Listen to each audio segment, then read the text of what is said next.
ശീലാവ് 240, അയില 300, കൊഴുവ 240, ചെമ്മിന് 240. ആയാലും ഞാൻ ചോദിക്കട്ടെ, നമ്മള് കഷ്ടപ്പെട്ടാൽ നമുക്ക് കഷ്ടപ്പെടുന്നതിന് പ്രതിഫലം കിട്ടും. അവിടെ വരുമാനം ഉണ്ട്, എനിക്ക് ഒപ്പം എത്തണമെങ്കിൽ നിങ്ങളുടെ വരുമാനം തിരക്കിട്ടാണാവോ എത്തണത്? അല്ലല്ല. അപ്പൊ നമുക്ക് വരുമാനം, നമ്മുടെ തൊഴിൽ എങ്ങനെ മുന്നോട്ട് കൊണ്ടുപോകാം? നമുക്ക് 2 മാർഗങ്ങളുണ്ട് മോശമായിട്ട്. ഒന്നാമത് പേരുദോഷം കേൾക്കരുത്, രണ്ടാമത് കക്കാൻ പോകരുത്. ഇത് 2 ഒഴിവാക്കിക്കൊണ്ട് നമുക്ക് ഏത് മാർഗവും സ്വീകരിക്കാം. എവിടെ പോയാലും നമ്മുടെ ജോലി ചെയ്യുന്നതിന്റെ ശമ്പളം വാങ്ങിക്കുന്നത് തെറ്റുണ്ടോ? ഇപ്പൊ വയ്യാതെ കിടക്കണവരുടെ അപ്പി കോരാൻ പോയാലും നമ്മുടെ ഒരു വയറും ഒരു കുടുംബവും പോറ്റാൻ വേണ്ടി പോണം. അതൊക്കെ ചെന്ന് നിൽക്കുമ്പോ സഹകരണം കിട്ടും പോലെ വരുമാനം വന്നുകൊണ്ടിരിക്കും. അല്ലാതെ ഒരാള് വരുമാനം ചെയ്യും. എന്നെ എത്രയോ പേരെ ഇവിടെ നിർത്തി വിഷമിപ്പിക്കാറുണ്ട്. ചേച്ചി എന്തിനാ ഇത്രയും നല്ലൊരു ചേച്ചി വന്ന് മീൻ കച്ചവടം ചെയ്യണമെന്ന്? ഇത് എന്റെ തൊഴിലല്ലേ? ഇത് എന്റെ തൊഴിലിൽ എനിക്ക് ലാഭവും കിട്ടും നഷ്ടവും കിട്ടും. ഞാൻ ആരെയും കൊണ്ട് പങ്കുപിടിപ്പിക്കാറില്ലല്ലോ.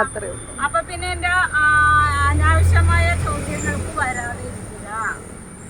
നമ്മൾ സ്വന്തം കാലിൽ നിന്ന് ജോലി ചെയ്യുക. അതിലെന്ത് ഗുണം വന്നാലും ദോഷം വന്നാലും വീട്ടിലിരിക്കണവരെ പോലും ബുദ്ധിമുട്ടിക്കാതെ മുന്നോട്ട് പോകുക. ചേച്ചി 4 വരെ പഠിച്ചിട്ടുണ്ട്. പക്ഷെ കുറെ ഡിഗ്രിക്കാര് വന്നാലും 5 പൈസയുടെ വിവരമില്ലാത്തവരെ ഇവിടെ വരുന്നത്.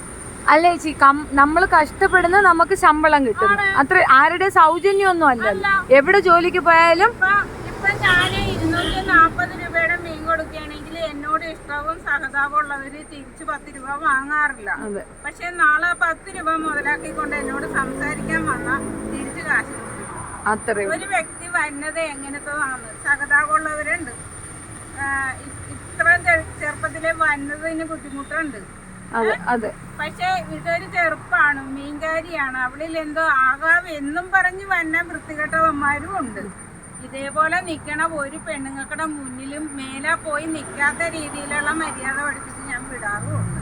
ഈ പെണ്ണല്ല, നമ്മുടെ കുടുംബത്തിൽ വരുമാനം ഉണ്ടാകാം, പട്ടിണി ഉണ്ടാകാതെ ഇരിക്കാം. മറ്റുള്ളവരെ വീട്ടില് നല്ല ഭക്ഷണം വേവിച്ച് തിന്നുമ്പോ എന്റെ മക്കള് വിഷമിക്കാതെ ഇരിക്കുക. ഞാനതൊക്കെ ചിന്തിക്കണുള്ളൂ. അതെ. അല്ല, നമ്മുടെ അവകാശം അറിയാതെ നമ്മൾ ഒരിടത്ത് തൊഴിലെടുത്തിട്ട് അതെന്റെ സൗഭാഗ്യമാണ് എന്ന് പറയുന്നതിന് എതിർപ്പല്ലേ ഉള്ളൂ. അതുകൊണ്ട് ഞാൻ ഒരു 16 വർഷമായിട്ടുണ്ട്. 16 വർഷം എന്ന് പറയുമ്പോ എന്റെ പ്രായം എത്ര ചെറുതായിരിക്കും. ഇപ്പൊ എന്റെ പ്രായം വെച്ച് നോക്കിയാൽ ഞാൻ വെറും വേസ്റ്റാണ്. അപ്പൊ പുറകോട്ട് തന്നെ എല്ലാവരും ബിന്ദു പണിക്കരെ എന്നാ വിളിച്ചോണ്ടിരുന്നത്. അത്രയും വണ്ണവും കളറും ഉണ്ടായതാണ്. പക്ഷെ എന്റെ പെമ്മക്കളെ 2 പേരെയും ഞാൻ കെട്ടിച്ചു. 2 പ്രസവം എടുത്ത്, 2 വീട് കാഴ്ച എടുത്ത്, 2 കുഞ്ഞുങ്ങളുടെ സർവ്വകാര്യങ്ങളും സ്വർണം ഊണ് നടത്തിയപ്പോ കാശ് മുടക്കി തട്ടിട്ട് മീൻ വിറ്റ് കഷ്ടപ്പാട് ചെയ്തിട്ടും തന്നെ പഠിക്കണം. ഇത് പുസ്തകമല്ല പറഞ്ഞു കൊടുക്കാൻ. എന്നാലും ജോലിയും ചെയ്താൽ ഇരട്ടി ശമ്പളം കിട്ടും. അതാ പറഞ്ഞേ. ഈ അവള് വിലയിട്ടേക്കണ ഒരു ദിവസം 500 രൂപയാണ്. അതല്ലേ 15 രൂപ. ആ 500 രൂപയാണ് അവള് ഈ പ്രായം വരെയും കണ്ടിട്ടുള്ളത്. അതിനപ്പുറത്തേക്കുള്ള വരുമാനം എന്തൊന്നും കണ്ടുപിടിക്കാൻ പോയിട്ടില്ല. അതിന്റെ അറിവ് കുറവാണ്, ആ പക്വതയുമാണ് അവക്ക് വന്നിരിക്കണത്. അതിന് ഉത്തരവാദി നമ്മളല്ല. ചേച്ചി ഇത് ഞാൻ പോസ്റ്റ് ചെയ്യും. ചെയ്തു. Thank you. എന്റെ പേര് തങ്കമണി. കവലയിരുന്ന് ജോലി ചെയ്യും. ശരി. ഞാനൊന്ന് കാണട്ടെ തന്നെ. കിട്ടിയില്ലെന്ന് വെച്ചാൽ ചേച്ചി എത്രയുണ്ട് ചേച്ചി മാസ വരുമാനം? ഒരു 15 ദിവസം ചേച്ചിക്ക് എത്ര കിട്ടും? പറയണ്ട. ശരി, ഞാൻ ചോദിക്കട്ടെ. ഇപ്പം നമ്മൾ ഒരിടത്ത് ജോലിക്ക് പോകുന്നു. ഇപ്പോൾ എൻ്റെ അടുത്ത് ഒരു പെൺകുട്ടി ചോദിച്ച ചോദ്യമാണ്, 15,000 രൂപ 15 ദിവസം കൊണ്ട് അവർക്ക് കിട്ടിയിട്ടുണ്ട്. ഇതുപോലൊരു തൊഴിൽ വേറെ എവിടെയെങ്കിലും ഉണ്ടോ എന്ന് ചോദിക്കുന്നുണ്ട്. അതിനോട് ചേച്ചിയുടെ അഭിപ്രായം എന്ന് പറഞ്ഞേ. തൊഴില് നമുക്ക് വരുമാനം വേണമെന്നും നമ്മളാണ് തീരുമാനിക്കുന്നത്, മറ്റുള്ളവരല്ല.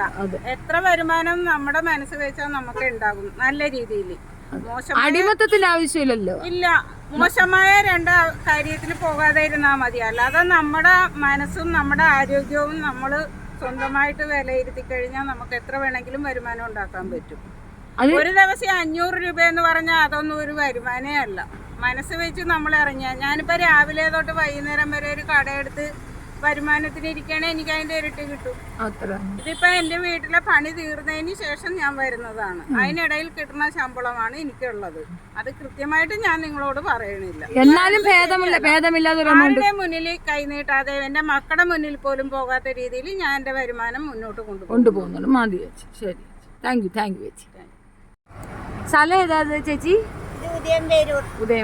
ചേച്ചി ഡെയിലി എത്രയുണ്ട് കിട്ടും പൈസ? എനിക്ക് 500 രൂപ കിട്ടും. ഡെയിലി കിട്ടും. അപ്പൊ 15 ദിവസം ആകുമ്പോ 15 ദിവസത്തേക്ക് 15 ദിവസം 7500. ഹാപ്പി അല്ലേ? ഹാപ്പിയാണെന്ന് പറയാൻ പറ്റില്ല. നമ്മുടെ ബുദ്ധിമുട്ട് കൊണ്ട് ഹാപ്പിയാണ്. എന്നാലും ആരുടെ അടിമയൊന്നും അല്ലല്ല, സ്വസ്ഥല്ലേ? സ്വന്തം. നല്ല അഭിമാനല്ലേ?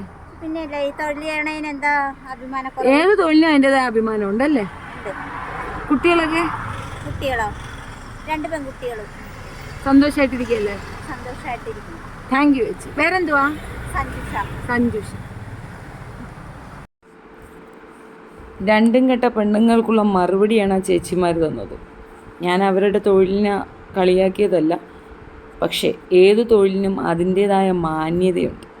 അത് മനസ്സിലാക്കി തരാൻ വേണ്ടിയിട്ട് രണ്ടുപേരുടെ വീഡിയോ ഞാൻ എടുത്തന്നേ ഉള്ളൂ. അപ്പോൾ നല്ല നമസ്കാരം.